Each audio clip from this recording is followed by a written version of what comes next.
Hey everybody, this is Ned Talks. Today we're talking about best use of capital. Basically, if you've got real estate or I mean, honestly, it could be your personal life or even your business or just trying to figure out what to do with your money throughout the year. It's what, how do you decide what to use money on, and is there a smart way to go about it?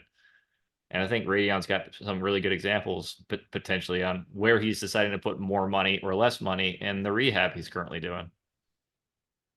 Hey Ned, thanks for having me.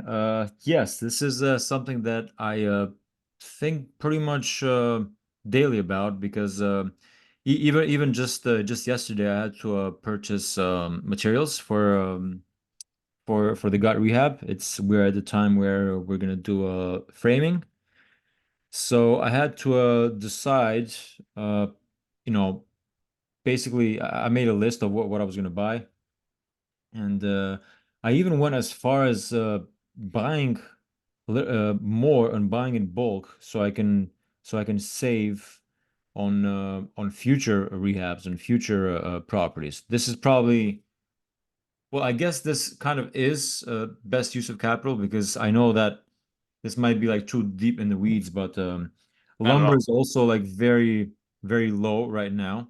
So if you're into this business, right? If you're doing rehabs and you know that at any point in the future you're going to do some kind of renovation or some kind of rehab, then it's best to buy bulk now when you can and to also save. So I had to buy about, I think it was about like 62 by fours. This is the calculation just for the gut rehab that I'm doing. I had to buy about 40 2 by 6s. This is for ceiling joists. Uh, I had to buy two LVLs for creating an open concept kitchen and bath, Yeah. and a bunch of miscellaneous stuff like joist hangers and nails and screws for all of that. And then I was looking at the installation as well, so I had to buy installation for the whole property and for the other property that is going to come next to rehab.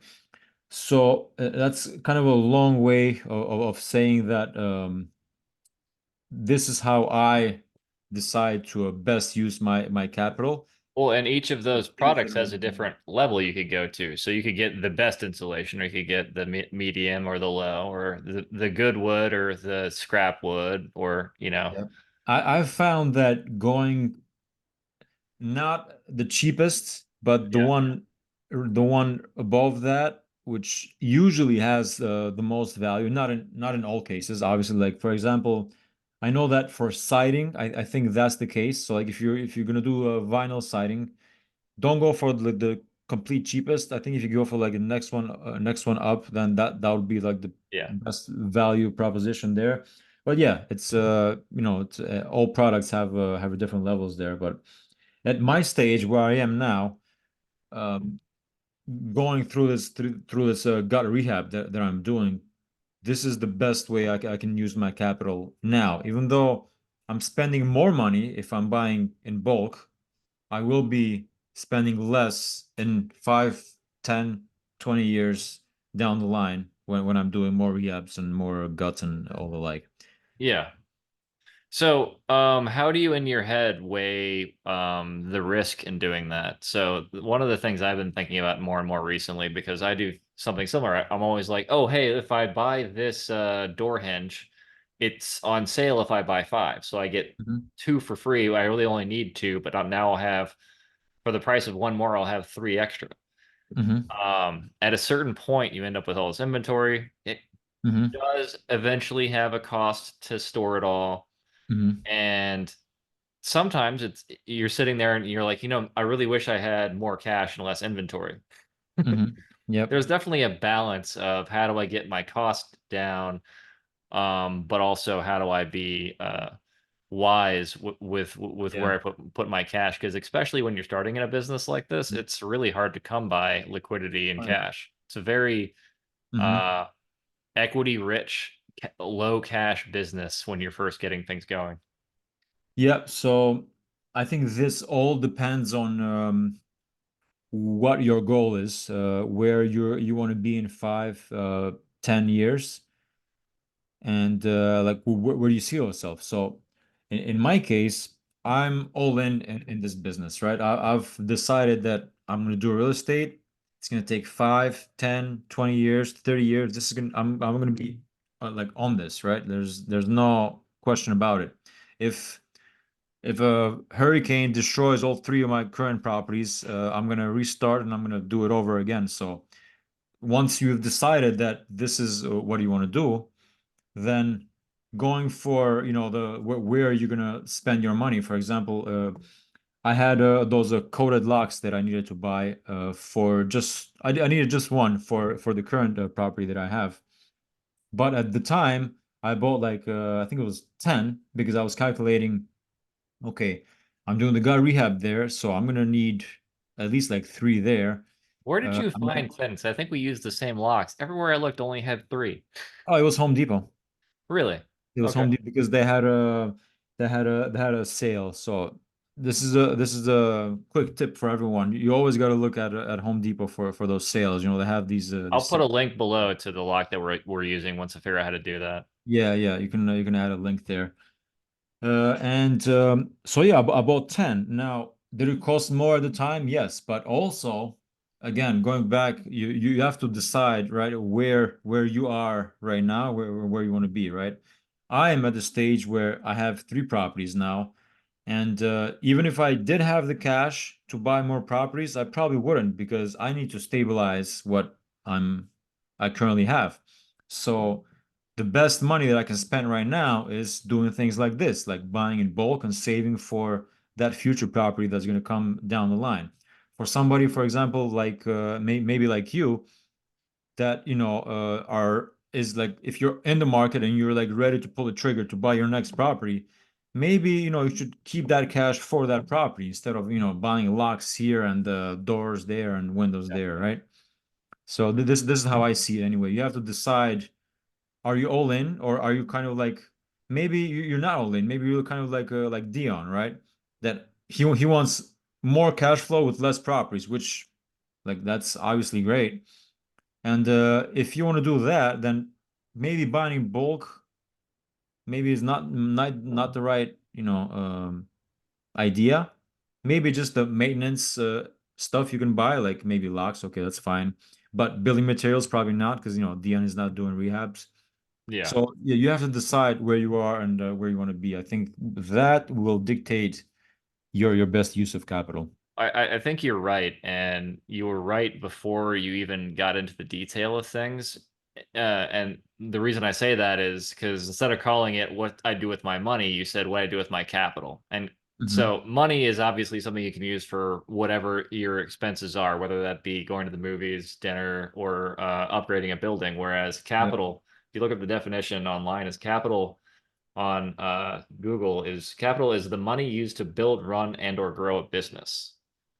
So it's just why you hear a lot of people that are real estate owners, investors, and things like that when they're talking about the money they have on the side, they don't save money. They save capital because they're preparing to do and make moves in their business. And you've got the model that you like to run and currently grow your business with, and I've got mine. But the idea of capital is that you have a purpose and you kind of have an idea or a goal with what you're going to do with that money. There's a plan for it.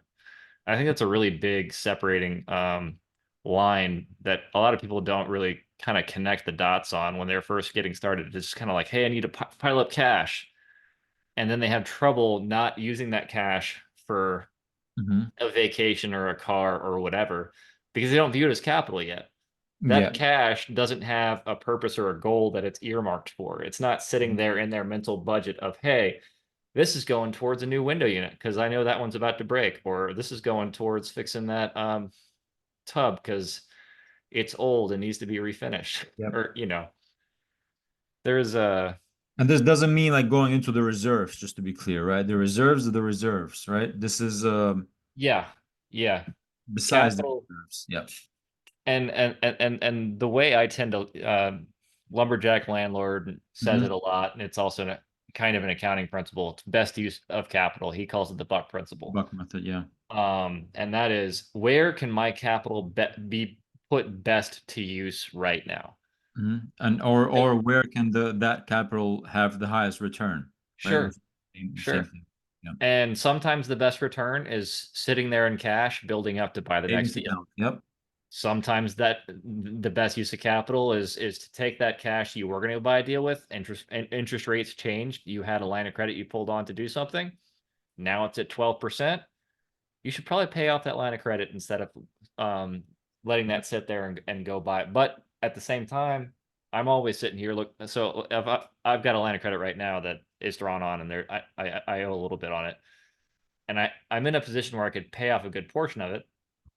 But the super paranoid version of me, in the back of my head, is, well, the bank at any moment could come in and say, hey, we're not renewing that line of credit. You have to pay it down over the next 24 months. Um, you no longer have access to that capital. So if I pay it off and they tell me that anyway, because the economy starts turning down, like it potentially is going to, Hmm. well, now I've got that paid down, but I don't have access to that liquidity in case something bad actually happens. So in my mind, I'm like, okay, I'll pay my 10% fee for the insurance of having this cash for an emergency rather than paying it Yep. down. Whereas as I get excess cash higher and above what I feel I need for security, I can then use that to pay down that debt. So you kind of Exactly. Yeah. have more of a plan and you're more intentional and you're thinking a lot Mhm. more about the use of capital than you are about just money. Yep. Yeah. Sometimes best use is probably like maybe changing all the toilets in your units, right? To save some water. Yeah, you got to get down to what is it, 1.7 1.6, right? liters, 1.6 liters per 1.6 flush? gallons. Yeah, gallons per flush. Gallons, not liters. Liters would be like, oh, that toilet wouldn't flush at all. That'd be terrible. Yeah, it would be like a glass of water. Yeah. uh, when do you think was the moment you started kind of like your view of cash flipped to capital? Was Uh, it before you started investing, or was it something that happened when you were investing? I I mean, think it was after. I think it was after getting that first property. I think after getting the first property and then you seeing the expenses that are on the horizon that are coming. I think that is what made the switch for me. I would say, yeah. interesting. So you didn't have to have that mindset personally to start saving. In your mind, it was just like, I'm going to save up this cash and then Oh yeah, I mean, I was always a saver. I sure. was always saving. The money was just there, though. I wasn't doing anything, and I was waiting to deploy it, waiting to invest it. And once it's invested, and I had my reserves still, then it was just trying to bucket, you know? Yeah. So lots of people call it mindset. I kind of don't like that because it feels kind of cheesy and guru sounding. But it sounds to me like your philosophy of, which I think is a better word, your philosophy of how to use cash or money changed the second you realized, oh, this money, if I do this with it, is magically worth more. If I put it into this unit, if I put $1 here, if I do it with enough dollars, all those dollars become worth $1.50. You started Yeah. seeing just the potential. Sorry, give me 1 second.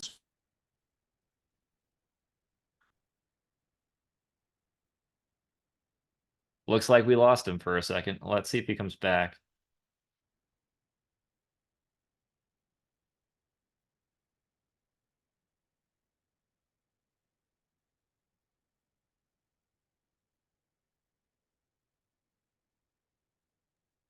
Sorry about that. I had to bring another guest to the channel. That's all right. We can My do a son. quick little edit and we'll just magically have you sitting here. Who's this? Introduce This us. is my son, Croy. He wants to grab the microphone. You want to say something? Croy? Croy, yes. Kroi. That's his Oh, name. Croy, meet everybody online and it's okay. We can't hear that. It's not a big deal.